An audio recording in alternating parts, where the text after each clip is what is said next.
Le sommet de chefs d'État et de gouvernement des pays de l'Afrique australe est prévu pour les 15 et 16 janvier prochains à Luanda, en Angola. Objectif, statuer sur le non-respect de l'ultimatum de désarmement volontaire donné aux combattants des FDLR.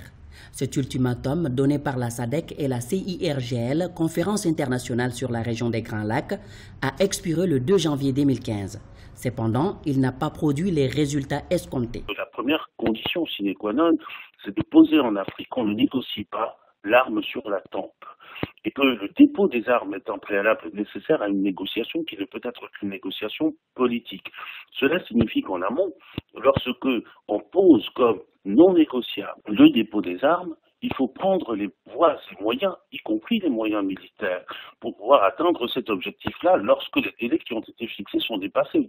Nous sommes dans ce cas-là en RDC. Depuis le lancement de cet ultimatum en juillet 2013, seuls 337 combattants ont déposé les armes sur les 1300 combattants comptabilisés par les autorités congolaises en octobre 2012.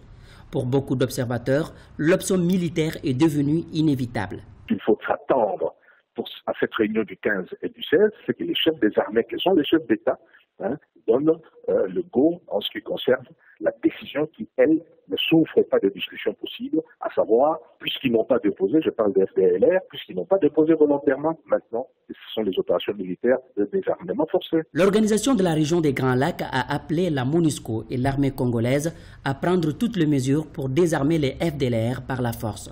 Ce sommet de Luanda permettra ainsi aux chefs d'État de la SADC de planifier les opérations militaires afin de procéder au désarmement forcé des rebelles de FDLR.